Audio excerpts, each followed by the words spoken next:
Bismillah. Assalamualaikum warahmatullahi wabarakatuh. Alhamdulillah alladzi arsala rasulahu bil huda wa dinil haqq liyudhhirahu 'ala ad-din kullihi walau karihal musyrikun. Asyhadu an la ilaha illallah wahdahu la syarika lah wa asyhadu anna nabiyyana Muhammadan 'abduhu wa rasuluh. Sallallahu wasallamu alaihi wa ala alihi washabihi wa man ittaba'ani al-huda ila yaumil qiyamah wa sallama tasliman katsira. Wa qad qala rabbuna tabaraka wa ta'ala fil Qur'anil Karim, ya ayyuhalladzina amanu taqullaha haqqa tuqatih wa la tamutunna illa wa antum muslimun, amma ba'd. Ikhwanul kiram, a'azzana Allah wa iyyakum. Segala puja dalam milik Allah Subhanahu wa taala yang senantiasa melimpahkan berbagai macam kenikmatan pada kita semua. Begitu banyaknya nikmat-nikmat Allah Subhanahu wa taala yang Allah anugerahkan kepada kita. Dan di antara nikmat itu, ketika Allah Subhanahu wa taala kembali berikan kesempatan kepada kita untuk menuntut ilmu, menggali ilmu-ilmu yang bermanfaat untuk kita, untuk kehidupan kita, untuk dunia kita ataupun akhirat kita. Itulah dinul Islam. Di malam hari ini kita akan memasuki bab yang ketiga dari kitab Prinsip Dasar Keislaman, yakni karakteristik agama Islam. Karakteristik, dikatakan karakter, ya, artinya memiliki satu ciri yang khusus, ya. Memiliki satu ciri yang khusus yang membedakan dirinya dengan yang lainnya. Maka ketika dikatakan karakteristik agama Islam, berarti sisi khusus agama Islam dibandingkan agama yang lainnya. Ya, keistimewaan agama Islam dibandingkan agama yang lainnya. Maka sebagai seorang muslim, wajib bagi kita tahu tentang keistimewaan Islam yang dengannya menjadikan kita lebih mencintainya, ya. Dengan mengenal keistimewaan syariat Islam, dengan mengenal, ya, karakter yang melekat pada agama Islam, menjadikan kita semakin besar kecintaan terhadap agama ini. Ketika seorang muslim dia tidak tahu menahu tentang keistimewaan agamanya, maka apa yang terjadi? Dia akan memandang agama Islam dengan agamanya, dengan agama yang lainnya sama saja. Ketika seseorang tidak mampu melihat sisi keistimewaan syariat Islam, maka dia akan memandang antara agama Islam dan agama yang lainnya sama saja. Dan inilah yang diusung oleh orang-orang munafik sekuler, orang-orang liberal dan yang lainnya, ketika mereka mengatakan menyeru pada penyetaraan agama. Mereka memandang semua agama sama, ya. Mereka memandang semua agama sama. Nah, di antara karakteristik agama Islam yang dengannya membedakan antara dinul Islam yang hak dengan adyan ghairuh dan agama-agama yang lainnya, agama Islam datang dari Allah Subhanahu wa taala yang paling tahu tentang apa yang terbaik untuk hamba-hambanya. Agama Islam diturunkan dari Allah Subhanahu wa taala, zat yang paling tahu apa yang terbaik untuk hambanya. Ya. Jadi ketika Allah Subhanahu wa taala membuat satu ketentuan, ketika Allah Subhanahu wa taala membuat satu aturan, Allah Subhanahu wa taala menetapkan aturan-aturan itu di atas kemaslahatan. Allah membuat aturan-aturan itu di atas prinsip apa yang pantas dan layak untuk hambanya. Ya. Maka Allah katakan la yukallifullahu nafsan illa wus'aha gitu. Allah tidak akan bani satu jiwa di atas kesanggupannya. Artinya syariat Islam ketika Allah turunkan untuk dijadikan pedoman bagi hamba-hambanya, maka sudah benar-benar diselaraskan dengan kemampuan hamba. Tinggal kita, ada yang mampunya maksimal, ada yang mampunya minimal. Ya? Maka Allah katakan di dalam surah Al-Mulk di ayat 14, kata Allah Subhanahu wa taala, "Ala ya'lamu man khalaqa wa huwa al-latiful khabir." Ya. Bukankah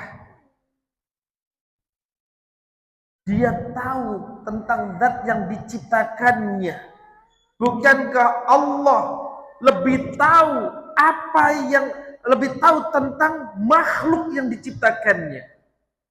Allah lebih tahu kepada makhluknya dibandingkan kita dengan diri kita sendiri. Bahkan Allah katakan, wa huwal latiful khabir. Dia zat yang maha lembut lagi maha teliti. Artinya Allah Subhanahu wa taala menetapkan segala sesuatunya itu berdasarkan kelembutannya. Kemahalembutannya, sehingga sesuatu yang Allah tetapkan tidak akan membawa keburukan pada hamba. Bahkan sebaliknya, bila mana hamba tidak mengikuti aturan yang Allah Subhanahu wa taala tetapkan, Allah katakan apa? Zalim. Orang yang nggak mau mengikuti aturan Allah Subhanahu wa taala katakan apa? Zalim. Kenapa? Karena dia sedang mencelakai dirinya sendiri. Sehingga kalau ada seorang hamba membangkang dengan aturan-aturan Allah, bukan hebat, tapi dia sedang merusak dirinya sendiri. Dia sedang menghancurkan dirinya sendiri. Itu dia.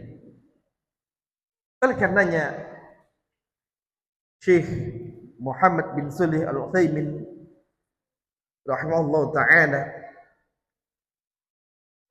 beliau seorang ulama dari Saudiyah, ya. Beliau pernah berkata, "Fama min syai'in amara Allah bihi rasulah sallallahu alaihi wasallam illa wal maslahatu fi wujudihi, wa ma min syai'in nahallahu anhu rasuluhu illa wal maslahatu fi adamihi."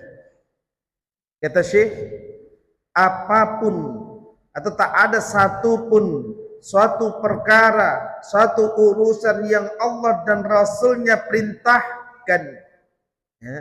Fama min syai'in amarallahu bi wa rasuluh sallallahu alaihi wasallam, tak ada sesuatu apapun yang Allah dan Rasulnya perintahkan illa wal maslahatu fi wujudi, maka ada kemaslahatan dalam mewujudkannya, ya. Tak ada satupun perintah dari perintah-perintah Allah dan Rasulnya melainkan ada kemaslahatan di dalamnya ketika ditunaikan, ya, ketika diwujudkan. Demikian juga kata beliau, wa ma min syai'in nahallahu anhu wa rasuluh, apapun yang Allah Subhanahu wa taala dan Rasulnya larang, illa wal maslahatu fi adami, melainkan ada kemaslahatan dalam meninggalkannya. Ya. Jadi perintah apapun yang Allah turunkan, perintah apapun yang Rasul terapkan, maka kalau dilakukan ada kemaslahatan. Larangan apapun yang Allah Subhanahu wa taala perintahkan, larangan apapun yang Allah Subhanahu wa taala larang darinya, Rasulnya larang darinya, maka meninggalkannya suatu kemaslahatan. Ya. Nah, oleh karenanya Syekh Abdurrahman As-Sa'di rahimahullah ta'ala, dan beliau gurunya Syekh Muhammad bin Shalih Al-Utsaimin, kok tadi muridnya, sekarang perkataan gurunya. Ya, Syekh Abdurrahman As-Sa'di dan juga termasuk ulama Saudiyah, ya. Rahimahullah ta'ala. Kata Syekh, "Asy-syari'u la ya'muru illa bima maslahatu khalisatan wa rajihah." Ya.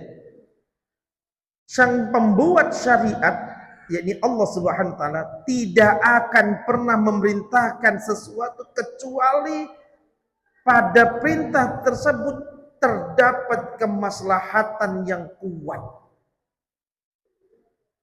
Allah perintahkan kita sholat, maka menunaikan sholat itu merupakan kemaslahatan untuk hamba.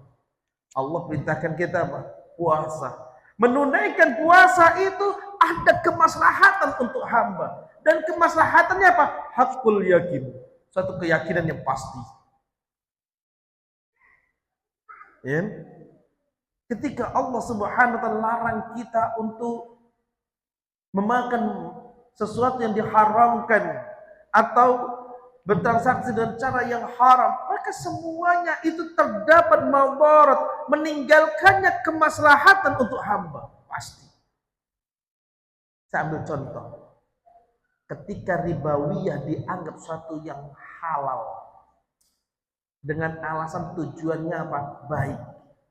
Apa yang terjadi? Inflasi terjadi besar-besaran. Saya ambil contoh lagi, gara-gara riba, antrian haji nyampe berapa tahun? Dulu saya masih ingat, kalau masih 2006 ke bawah, 2006 ke sana lah, 2005, 2000 sampai ke sana, itu daftar tahun ini ya berangkat tahun ini. Itu saya masih ingat. Daftar tahun ini ya berangkat tahun ini. Mulai 2008 udah antrian 2 tahun. 2013 udah antrian 5 tahun. Kenapa? Karena tadi ribawiyah dibuka dalam apa? Pintu haji. Intinya kan orang daftar dapat nomor porsi, akhirnya pinjem bank. Apa yang terjadi? Antrian di negeri ini mencapai 20 tahun lebih. Antum sekarang usia berapa? 40 tahun. Daftar sekarang 60 tahun baru berangkat. Musibah bukan? Musibah. Kenapa? Karena mereka melanggar aturan Allah Subhanahu wa taala. Karena mereka menerjang larangan Allah Subhanahu wa taala. Ya, semua orang pasti ingin haji karena itu cita-cita tertinggi kaum muslimin, bagian pada rukun Islam. Tapi ingat, Allah katakan di dalam Al-Qur'an, fattaqullaha mastata'tum. Bahkan dalam ibadah haji, man istata'a ilaihi sabila. Bertakwalah sebatas kemampuan. Ya. Yang dalam ibadah haji apa? Siapapun wajib haji bagi yang mampu untuk menunaikannya. Nah, orang yang miskin tentu nggak mampu. Ada terobosan baru. Pinjaman dulu. Ada pinjaman. Bapak mau haji, mau nih. Bapak angsum 5 tahun, Bapak belum berangkat, Pak. Dan ini belabu. Akhirnya apa? terjadilah yang kaya pun akhirnya terdolimi dengan yang miskin. Yang kaya terdolimi dan yang miskin apa? Ketika Allah berikan finansial yang cukup, dia mau berangkat harus ngantri 20 tahun gara-gara yang miskin ngerobot antrian. Terjadi. Yang uniknya lagi ketika pemerintahan Saudi prihatin dengan antrian di negeri ini, akhirnya dialokasikan kuota khusus untuk jamaah Indonesia untuk mempercepat agar antrian ini segera surut. Justru dimonopoli oleh orang-orang yang tidak memiliki hak atasnya. Subhanallah. Dampak dari suatu kemaksiatan. Dampak dari kemaksiatan. Dan tidak menyalahkan yang melakukan itu saja. Semua bangsa Indonesia ini terkena dampaknya. Ya? Karena Allah katakan, wattaqu fitnatan la tusibanna alladziina dzalamu minkum khassah. Takutlah kalian ditimpa suatu fitnah, suatu musibah yang tidak diturunkan pada orang zalim di antara kalian saja, tidak. Termasuk yang bertakwa kena cipratannya. Kenapa? Karena kezaliman yang dilakukan orang-orang yang ada di sekelilingnya dan dia diam saja. Ini dia. Maka dari itu, Islam itu dibangun di atas kemaslahatan. Allah katakan di dalam surah An-Nahl di ayat 90. Ya. Allah katakan, "Innallaha ya'muru bil 'adli wal ihsan wa ita'i dzil qurba wa yanha 'anil fahsya'i wal munkar wal baghi ya'idzukum la'allakum tadhakkarun." Sungguhnya Allah Subhanahu wa taala memerintahkan kalian untuk berlaku adil, memerintahkan kalian untuk berbuat yang baik, memerintahkan kalian untuk memberi kepada kaum kerabat, wa ita'il qurba, memberi kepada kerabat, melarang kalian dari berbuat keji, melarang kalian dari berbuat mungkar. Dia memberikan pelajaran kepada kalian agar kalian dapat mengambil pelajaran. Kenapa yang begini nggak boleh, yang itu diperintahkan? Kenapa yang ini dilarang, yang itu diperintahkan? Ini menunjukkan bahwasanya hidup itu kalau nggak pakai aturan pasti akan hancuran. Nah, negara ini kalau nggak ada aturan, tunggu nggak usah sampai 50 tahun. Cukup 2 tahun habis sudah negara ini.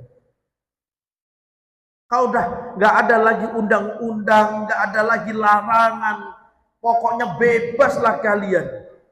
Terserah kalian, nggak ada hukuman sama sekali. Pokoknya kalian mau ngapain terserah. Apa yang terjadi? Pasti rusak sudah. Maka aturan itu diberlakukan oleh pemerintah untuk menegakkan maslahat dan menolak madharat. Hanya saja mungkin terkadang oknum di antara mereka yang diamanai satu urusan menyelisihi undang-undang tersebut. Kita tidak bisa menyalahkan negara. Negara sudah bagus, sudah buat satu aturan. Namun ada juga manusia yang memiliki hati seperti syaitan. Di mana-mana. Ya. Nah, masyaallah muslimin rahimakumullah. Itu di antara karakter yang pertama. Ya.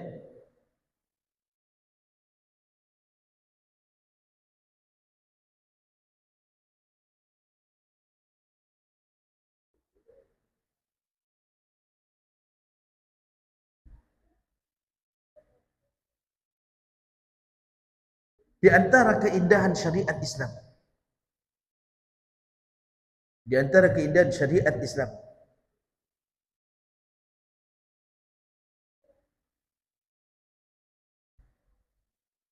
Yakni bila suatu perintah tidak mampu ditunaikan, maka ada solusi yang lain yang ditawarkan syariat. Ya.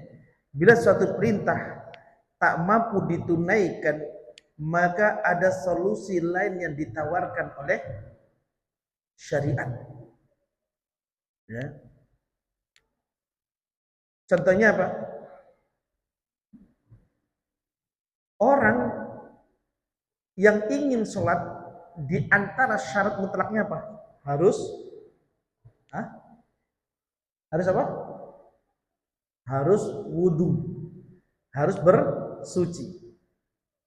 Rasul sallallahu alaihi wasallam mengatakan la yaqbalullahu salata ahadikum idza ahdatha hatta yatawadda. Allah Subhanahu wa taala enggak akan menerima salat seorang di antara kalian kalau sudah berhadas sampai dia berwudu. Qadarullah, dia di suatu tempat yang enggak ada air, bisa enggak ditunaikan perintahnya? Tidak. Maka apa? Allah kasih solusi yang lain. Tayamum. Ya, sama. Atau misalkan orang yang sakit, dia sakit yang kemudian dokter mengatakan jangan sampai terkena air karena bisa jadi apa? Infeksi. Mungkin dia luka-luka dan sebagainya. Qadarullah. Ya, dia dalam kondisi junub. Ya, kadang-kadang dalam kondisi junub bisa jadi dari proses mimpi dan yang lainnya. Maka apa? Boleh nggak dia mandi? Nggak boleh. Justru apa?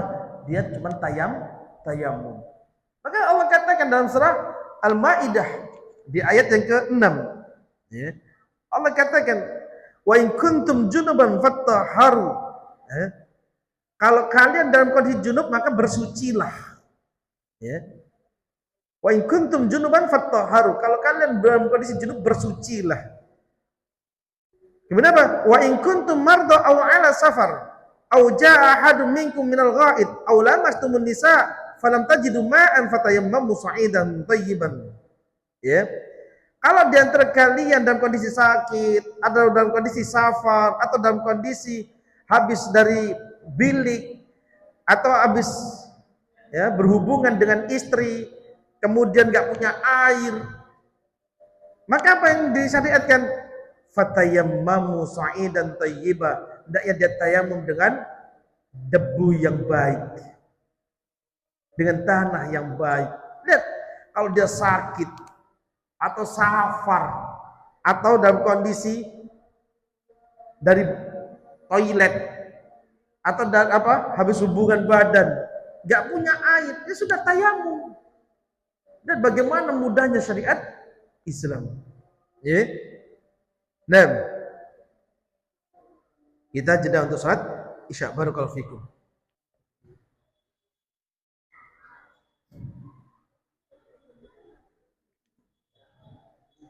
Bismillah, alhamdulillah, wassalatu wassalamu ala rasulillah wa ala alihi wa ashabihi wa man wala.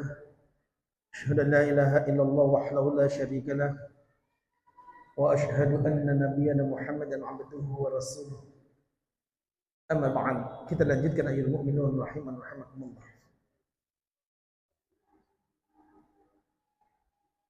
Nah, meskipun semua yang disyariatkan Islam itu membawa kemaslahatan,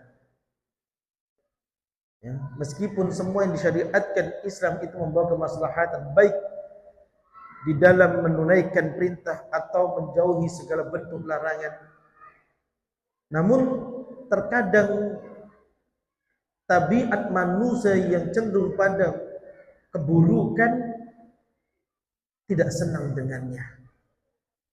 Ya.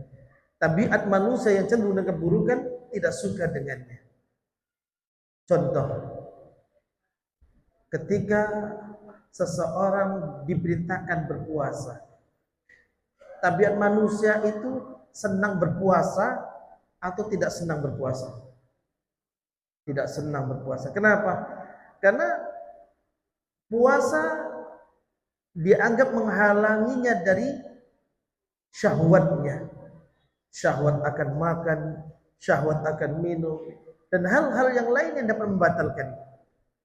Contoh lain, pada dasarnya manusia itu senang berinfak atau bakhil. Bakhil. Ya. Karena dia menganggap harta yang dimilikinya itulah murni miliknya. Susah-susah cari kok dikasihkan orang. Ya. Tapi Allah katakan di dalam surah Al-Baqarah di ayat 216. Apa kata Allah? Wa 'asa an takrahu syai'an wa huwa khairul lakum. Wa 'asa an tuhibbu syai'an wa huwa syarrul lakum. Bisa jadi sesuatu yang kamu benci itu lebih baik untukmu. Bisa jadi sesuatu yang kamu nggak sukai itu lebih baik untukmu. Dan bisa jadi sesuatu yang kalian senangi itu keburukan untukmu. Ya. Maka dari itu ma'asyiral muslimin rahimakumullah, baik dan buruknya suatu syariat tolak ukurnya bukan syahwat. Baik dan buruknya suatu syariat tolak ukurnya bukan apa? Bukan keinginan manusia. Tapi baik dan buruknya suatu syariat itu, apakah itu ada perintah dari sang pembuat alam semesta ini atau tidak. Kenapa? Karena Allah lebih tahu apa yang terbaik untuk makhluknya dibanding makhluk itu sendiri. Allah lebih tahu apa yang terbaik untuk makhluknya. Misalkan apa? Tabiat manusia senang kaya atau miskin? Kaya. Ya. Tabiat manusia senang bebas atau ada aturan? Senang bebas. Itu tabiat manusia. Maka namun syariat berbicara lain, sang pencipta alam berbicara lain. Allah lebih tahu mana yang pantas kaya dan mana yang pantas miskin. Nah, ketika seorang hamba tak mampu memantaskan dirinya, Allah yang memantaskannya. Ya kan setiap orang pasti pengennya kaya. Pengen punya ini, pengen punya itu, pengen punya ini, pengen punya itu. Tapi apakah setiap orang kaya hartanya membawa kebaikan? Belum tentu. Betapa banyak orang-orang yang hancur ketakwaannya disebabkan hartanya. Ya. Kalau bukan karena bakhilnya, bisa jadi apa? Hartanya memperdayainya. Dulu ketika gajinya masih pas-pasan, untuk beli mobil pas, untuk beli motor pas, mau haji pas, itu masih enak hidupnya, masih bisa bertakwa kepada Allah SWT. Tapi ketika semua yang diberi kelebihan oleh Allah, apa itu? Hartanya melebihi kadar kebutuhannya. Yang tadinya qanaah dengan apa yang Allah berikan, semakin ketika hartanya bertambah, dia mulai berpikir bagaimana buka cabang. Ya? Tadinya satu toko itu cukup untuk membiayai hidupnya. Karena dia berkembang usahanya, akhirnya buka cabang sana, buka cabang sana, buka cabang sana. Yang tadinya rajin ke kajian mulai terhalangi itu awal dari musibah apa? Dia mulai terhalangi untuk kajian. Ya, ditelepon ustadznya, kemana akhi, tidak pernah lagi kajian. Sekarang sibuk ustadz. Anak bukan bicarakan orang ado memang. Ya, kan sibuk ustadz. Waduh, sekarang nih ustadz lagi ngurusi cabang yang di sini. Nanti insya Allah kalau sudah selesai ini, anak hadir lagi rutin lagi kajian. Rupanya tidak, sudah selesai sini bukan cabang lagi di sana, tak selesai, tidak selesai. Itu banyaknya. Akhirnya apa? Dia terperdaya oleh dunianya. Itu tidak sedikit.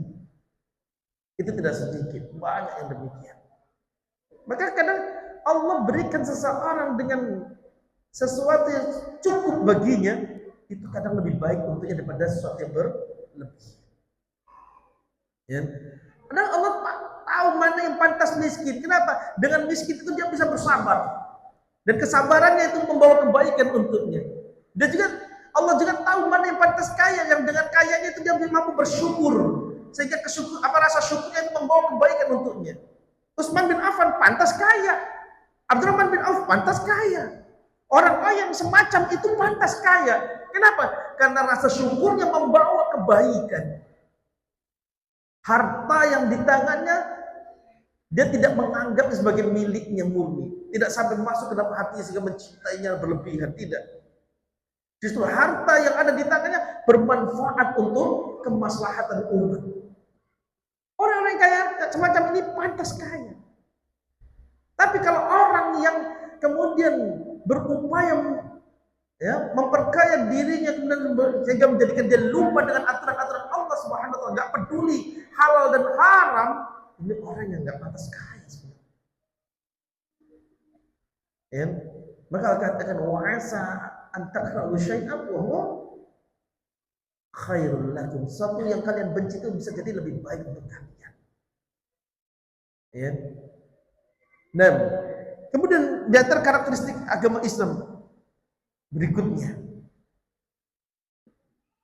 Islam mampu menjelaskan fase kehidupan manusia. Ya. Islam mampu menjelaskan fase kehidupan manusia dari nol sampai pada tujuan hidupnya. Antum bayangkan, ini keindahan syariat Islam. Ya. Ini keindahan syariat Islam, di mana Islam mampu menerangkan sebelum adanya teknologi canggih untuk mendeteksi kehidupan manusia, maka Islam lebih dahulu menerangkannya. Ya. Allah Subhanahu wa taala berfirman di awal surah An-Nisa. Di awal surah An-Nisa. Kata Allah, "Ya ayyuhan nasu taqu rabbakumul ladzi khalaqakum min nafsin wahidah wa khalaqa minha zawjaha wa batha minhuma rijalan katsiran wa nisaa." Lihat, Allah katakan, wahai manusia, bertakwalah kalian kepada Rabb kalian yang menciptakan kalian dari satu jiwa, Adam. Sentral penciptaan mulai dari Adam. Allah ciptakan langsung dengan kedua tangannya. Ya. Allah ciptakan langsung dengan kedua tangannya. Kemudian setelah Allah ciptakan Adam, wa khalaqa minha zawjaha, Allah ciptakan pasangannya. Ini Ibunda Hawa. Ya. Ibunda Hawa. Wa batha minhuma rijalan katsiran wa nisaa. Dari kedua insan inilah tumbuhlah kehidupan manusia dengan jumlah yang begitu banyak dari laki-laki maupun perempuan. Ya. Jadi Allah terangkan pada kita bahwasanya permulaan manusia itu dimulai dari Hawa, dari Adam dan Hawa. Yang pertama kali diciptakan adalah Adam, yang kemudian diciptakan keduanya adalah Hawa sebagai pasangannya. Sehingga kalau sudah pasangan ini akan berkembang biak. Dan ini melawan hukum Darwinisme. Ya. Dulu kita ketika sekolah di SD, SMP, ketika bicara tentang biologi atau ilmu pengetahuan alam, apa yang didoktrinkan kepada kita dulu? Bahwasanya manusia itu ya asalnya dari evolusi monyet. Wah. Kita dikatakan asal usul kita, nenek moyang kita monyet. Kenapa? Karena mengambil dari pemikiran Darwinisme. Pemikiran si Darwin. Darwin memiliki pemikiran bahwasanya monyet itu dulu besar. Ya. Sebagai manusia kera, King Kong.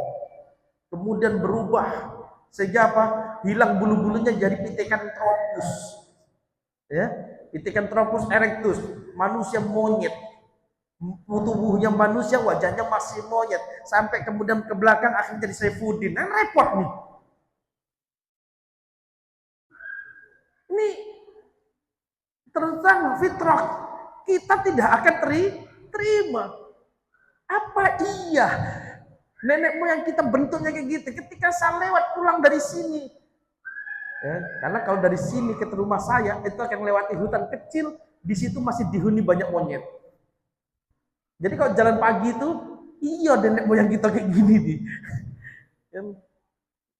Bayangkan, Allah jelaskan dalam Al-Quran, Rabb yang maha suci lagi maha tinggi, yang menciptakan alam semesta menjelaskan pada kita, bapak nenek moyang kalian itu Adam. Ya? Yang Allah ciptakan dengan dua tangannya. Kemudian setelah menciptakan Adam sempurna, Allah ciptakan Hawa sebagai pasangannya untuk tinggal di surga. Ya? Tentunya kita tidak akan terima dengan apa? Evolusi yang diterangkan oleh Darwinisme.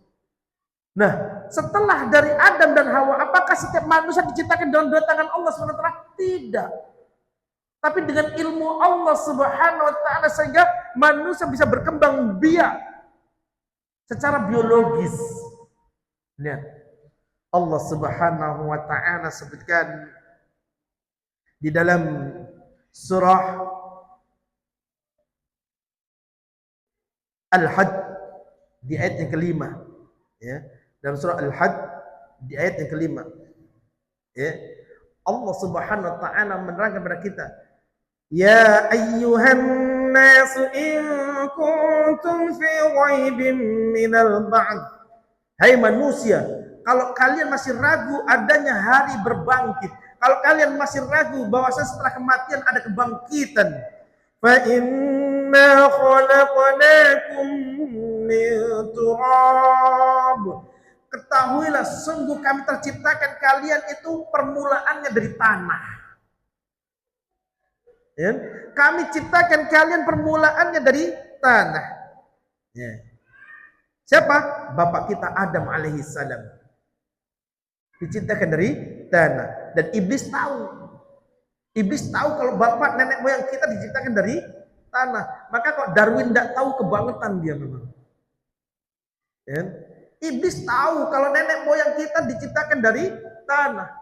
Karena iblis di banyak ayat Allah katakan, iblis mengatakan apa? Khalaqtani min nar wa khalaqtahu min tin. Kau ciptakan aku dari api sedangkan kau ciptakan Adam dari tanah. Berarti cerdas iblis. Ini. Maka siapapun yang masih terperdaya dengan ilmu-ilmunya Darwinisme yang sesat itu, tentunya apa? Benar-benar jauh dari ilmu. Nah, kemudian kata Allah, "Tsumma min nutfatin, tsumma min 'alaqatin, tsumma min mudghah." Ya. Dari tanah itu kemudian Allah ciptakan manusia permulaannya dari setetes mani. Setelah diciptakan sepasang manusia, maka pertumbuhan berikutnya dengan apa? Perkembangbiakannya dengan sperma. Lihat, Islam sudah menjelaskan secara biologis bagaimana pertumbuhan manusia. Dari sperma itu kata Allah sebenarnya kemudian menjadi segumpal darah. Perubahan menjadi segumpal darah. Dari segumpal darah itu kemudian menjadi sekerat daging. Darahnya berubah menjadi daging. Kemudian Allah katakan, min mudghatin mukhallaqatin wa ghairi mukhallaqah. Ada daging yang bisa lahir, ada daging yang tidak lahir, alias gugur. Ada janin yang bakal dilahirkan, ada janin yang tidak bakal dilahirkan. Allah tahu semuanya. Apa kata Allah? Linubayyina lakum, ini semua kami jelaskan berkalian. Sekarang saya tanya, sebelum ditemukannya ultrasonografi, USG, hal ini bisa tidak dijelaskan secara rinci? Proses dari sperma menuju darah menuju sekat daging, ada? Nggak tahu, karena itu alam rahim. Dan akhirnya pengetahuan ini diketahui setelah 14 abad berikutnya. Al-Quran sudah diturunkan 14 abad, yang setelah 14 berikutnya baru orang keren Al-Quran. Tak ada satu kitab pun di muka bumi ini yang menjelaskan seperti Al-Quran. Ya? Tak ada satu kitab pun yang di muka bumi menjelaskan seperti Al-Quran. Bahkan Nabi SAW memperinci hari demi hari kapan berubahnya. Kata Nabi SAW sebagaimana hadis dari Abdullah bin Mas'ud, yang diriwayatkan Imam Bukhari dan Imam Muslim dalam kitab Sahih keduanya. Kata Rasulullah SAW, inna ahadakum yujma'u khalquhu fi batni ummihi arba'ina yawman nutfah. Sungguhnya penciptaan seorang di antara kalian dikumpulkan dalam rahim ibunya 40 hari pertama masih berbentuk sperma. Jadi setelah sel sperma itu masuk ke ovum, sini. Duduk sini. Duduk. Nah. Ya. 40 hari pertama berbentuk sperma. Sperma itu dimasukkan ke ovum milik wanita. Setelah 40 hari baru dia mengalami perubahan status menjadi apa? Darah. Jadi ada prosesnya setahap demi setahap. Yang tadinya sperma ini bertemu dengan ovum berubah melekat jadi apa? Sel darah. Setelah 80 hari dalam dalam rahim, murni sudah jadi darah total. Murni sudah jadi darah total, nggak ada lagi sisa spermanya. Masuk 81 hari, udah mulai berangkat menuju daging dia. Setelah 120 hari, murni semuanya sudah menjadi daging. Dan itu bisa dibuktikan oleh USG. Dan makanya nggak mungkin bidan bisa menentukan usia kandungan 4 bulan laki atau perempuan, nggak mungkin. Karena baru bentuk daging. Kalau sudah bentuk daging, baru Allah tiupkan ruh. Malaikat ditiupkan ruh ke dalamnya. Dan bagaimana Islam menjelaskan sedetail mungkin penciptaan manusia. Apa tujuannya? Ya? Bahkan Allah Subhanahu wa ta'ala terangkan pada kita tujuan mengapa Allah ciptakan manusia.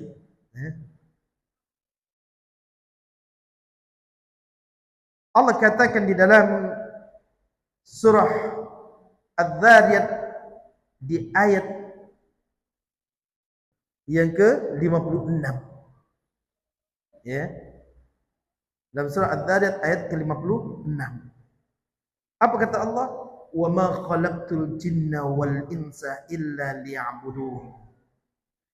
Tidaklah aku ciptakan jin maupun manusia melainkan hanya untuk beribadah kepada-Aku. Ya. Allah Subhanahu wa taala katakan kepada kita bahwa tujuan hidup manusia itu untuk beribadah. Maka dari itu, tabiat manusia itu selalu mencari bagaimana dia bisa beribadah. Dan dia mencari siapa Tuhannya. Ini tabiat manusia. Ya. Maka kalau Allah tidak turunkan petunjuk, mereka akan tersesat. Mereka akan tersesat. Ya. Oleh karenanya Allah katakan dalam surah Ali Imran ayat 164. Laqad manallahu 'alal mu'minin idh ba'atha fihim rasulan min anfusihim yatlu 'alaihim ayati wa yuzakkihim wa yu'allimuhumul kitaba wal hikmah wa in kanu min qablu lafi dhalalin mubin. Dalam surah Ali Imran ayat 164 Allah katakan, sungguh Allah telah menganugerahkan kenikmatan pada orang-orang mukmin tatkala Allah utus seorang rasul kepada mereka dari kalangan mereka sendiri. Kalau nggak Allah turunkan, nggak Allah utus seorang rasul, siapa yang membimbing kita untuk beribadah? Oke, tahulah kita Allah sebagai Rabb kita. Kemudian kita tahulah tujuan hidup kita tuh ingin beribadah. Makanya orang kalau dia nggak beribadah bingung dia ngapain di dunia ini. Orang ateis itu orang paling bingung di dunia. Kenapa? Jelas menyelisih fitrah dia. Karena tujuan utama manusia diciptakan untuk beribadah. Maka kalau dia tidak pernah membangun ubudiyah, bingung dia hidupnya. Ngapain hidup di dunia ini? Kayaknya hidup sama mati sama aja. Ya? Masa iya hidup dia cuma kayak binatang? Cuma nak makan, minum, ya kan, bangun keluarga, hubungan badan dan sebagainya, habis itu kerja, gitu aja hidupnya isinya. Ya? Sehingga nggak ada beda antara dia dengan sapi, nggak ada beda dengan kambing. Bayangkan. Tapi lihat bagaimana Allah katakan dalam surat Imran. Sungguh kami, Allah Subhanahu wa taala menganugerahkan pada orang-orang mukmin tatkala mengutus kepada mereka seorang rasul dari diri mereka sendiri. Yatslu alaihim ayatih. Yang membacakan pada mereka ayat-ayat Allah. Wa yuzakkihim. Yang membersihkan mereka, artinya apa? Menunjukkan mereka jalan-jalan benar. Ya. Membersihkan mereka dari kesesatan-kesesatan. Wa yu'allimuhumul kitab wal hikmah, mengajarkan kepada mereka Al-Qur'an dan Al-Hikmah. Wa in kanu min qablu la fi dhalalin mubin, sebelumnya mereka dalam kondisi yang tersesat. Benar. Kalau Allah tidak bikin contoh nih. Ambil contoh. Kita muslim sejak lahir. Kita muslim sejak lahir, tapi kita nggak pernah diajari sedikit pun tentang keislaman. Mungkin tidak kita berdiri di atas Islam. Kita muslim sejak lahir, dilahirkan oleh orang tua yang muslim dan muslimah. Artinya muslim sejak lahir, tapi tidak pernah dikasih pengajaran Islam, tidak pernah diterangkan tentang sholat, tidak pernah diterangkan tentang wudhu, tidak pernah diajarkan baca Al-Quran, tidak pernah menyentuh tentang diniyah agama. Tahu kita Islam? Enggak tahu. Ya? Maka antum perhatikan banyak di antara kaum muslimin, mengapa mereka enggak sholat, mengapa mereka enggak menjalankan syariat? Karena mereka muslim tapi enggak pernah menyentuh tentang Islam. Mereka tidak pernah mempelajari Islam, sehingga mereka tidak tahu tujuan kehidupan. Ini dia. Maka dari itu, ma'asyiral muslimin rahiman rahimakumullah, di antara karakteristik Islam mengajarkan mereka bahwasanya tujuan penciptaan mereka untuk beribadah. Ya, tujuan mereka diciptakan untuk beribadah. Dan mengajarkan kepada mereka kehidupan itu tidak terhenti di dunia saja. Kehidupan tidak terhenti di dunia saja. Bahasanya setelah kehidupan dunia ini ada kehidupan yang lebih panjang darinya. Ada alam barzakh dan ada alam yaumul akhirah. Baik.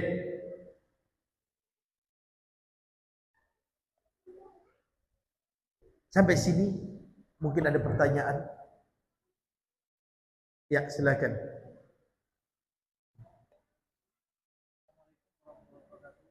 Waalaikumsalam warahmatullahi wabarakatuh.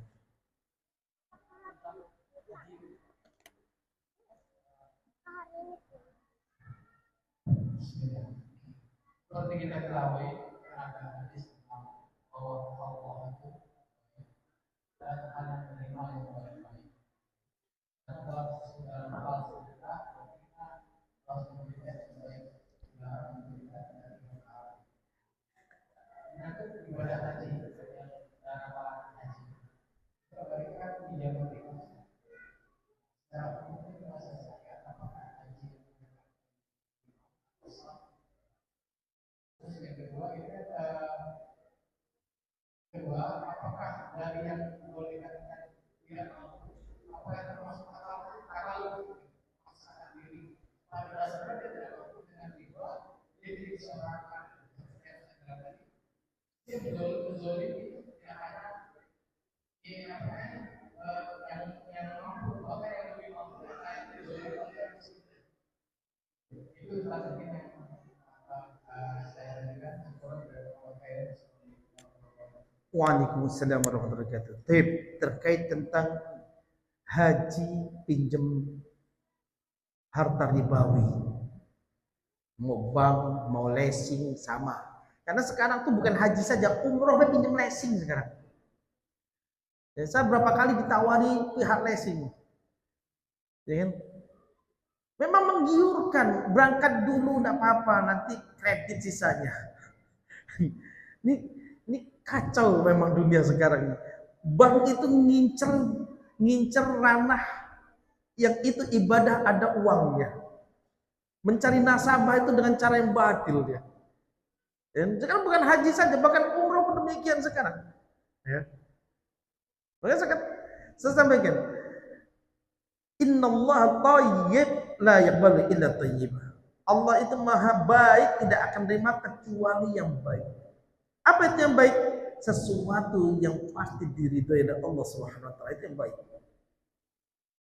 Kalau sesuatu yang berangkat dari sesuatu yang dimurkai, itu tidak baik. Itu tidak baik.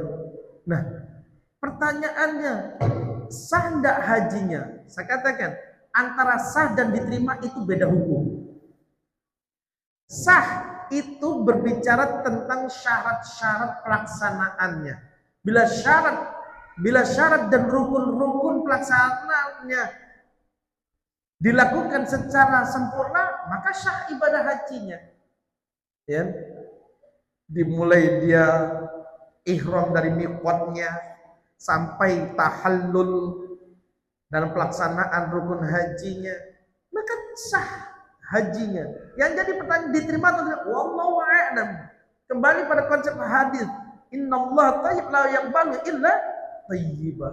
Allah zat yang maha baik, tidak akan terima kecuali yang baik. Yang itu. Maka konsep sah tidak sah. Bisa dipanggil Pak Haji? Bisa. Dan biasanya kan orang tahu panggil Pak Haji ya. Balik panggil Pak Umroh dia. Ini dia.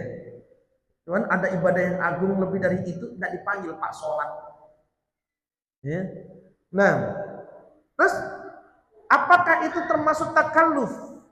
Bentuk ibadah yang membebani diri padahal dia sebenarnya tidak mampu tapi pura-pura mampu. Iya. Itu bentuk takalluf. Sikap membebani diri. Ingat, Allah itu adil. Apa itu adil? Tidak ada kezaliman di dalamnya. Itu adil. Dikatakan adil, diddu zalim, lawan dari zalim. Artinya segala sesuatunya itu pas standarnya. Maka Allah katakan, ya, melalui lisan Nabi SAW, ya, ma nahaitukum anhu fajtanibu wa ma amartukum bihi fa'tu minhu mastata'tum, kata Nabi. Apapun yang aku larang terhadap kalian, jauhi. Semua yang dilarang, jauhi. Tapi apapun yang aku perintahkan terhadap kalian, tunaikan sebatas kemampuan. Ya. Contoh puasa. Ya. Syahrul Ramadan alladzi unzila fihi al-Qur'an hudan lin-nas wa bayyinatin minal huda wal furqan. Faman syahida minkum asy-syahra falyasum. Ya. Bulan Ramadan, bulan diturunkannya Al-Quran, petunjuk bagi manusia. Siapa yang mendapati bulan Ramadan, hendaknya dia berpuasa. Tapi Allah ikuti ayat setelahnya. فَمَنْ كَانَ مِنْكُمْ مَرِيضًا أَوْ عَلَى سَفَرٍ فَعِدَّةٌ مِنْ أَيَّامٍ أُخَرَ. Kalau di hari itu, kalau di bulan itu, qadarullah dia sakit. Namanya sakit ini kan tabiat, artinya fitrah, artinya sesuatu yang pasti dibebankan pada siapapun, tidak nabi, tidak umatnya. Maka kata Allah, siapapun di bulan itu sakit, maka hendaknya dia ganti hari yang ditinggalkan di bulan itu di bulan yang lainnya. Atau ketika dia puasa, atau ketika dia di safar, melakukan perjalanan yang jauh, yang itu melelahkan, maka kata Allah, ganti di hari yang lain. Dan bagaimana indahnya syariat Islam, tidak kaku, gitu. Nah, ini menunjukkan bahwasanya ibadah itu tidak boleh takalluf. Ibadah itu tidak boleh membebani diri. Bahkan Allah tidak suka dengan orang-orang yang takalluf. Allah tidak suka dengan orang-orang yang membebani diri. Ya. Ketika seseorang berupaya membebani diri, maka itu mudaratnya ya ditempatkan pada dirinya sendiri. Akibat apa? Kezalimannya. Maka dari itu beribadahlah kepada Allah Subhanahu wa taala sesuai kadar kemampuan yang Allah berikan kepada kita. Ya, sesuai kadar kemampuan yang diberikan oleh Allah kepada kita. Oh kan Ustaz, kalau dalam hal-hal yang lain bilang hutang, masa dalam hal ini kita tidak boleh hutang? Ingat, hukum asalnya hutang di dalam syariat itu haram. Hukum asalnya hutang di dalam syariat itu haram. Kecuali kita benar-benar mampu membayarnya. Itu yang pertama. Kita mampu membayarnya. Ini hutang misalkan. Tapi dia nggak tahu dari mana dia bisa membayarnya. Maka dia melakukan perintah tapi dengan menjalani keharaman. Dalam syariat Islam bila mana ada perintah bertemu dengan hukum yang haram, maka yang haram didahulukan. Ya, yang haram didahulukan. Kalau ada perintah wajib, kemudian apa bertemu dengan satu yang haram, maka yang haram didahulukan. Ya, kenapa? Karena yang haram ini meninggalkannya secara mutlak. Yang wajib berdasarkan kemampuan. Sebagaimana hadis Nabi SAW. Mana haitukum anu fajtanibuhu. Apapun yang kularang terhadap kalian, tinggalkan. Nggak ada toleransi, tinggalkan. Tapi kalau yang wajib, tunaikan sebatas kemampuan. Maka di sini satu hukum apa? Kalau bertemu antara hukum wajib dan haram, haram didahulukan dari yang wajib. Wallahu ta'ala a'lam. Yang lain?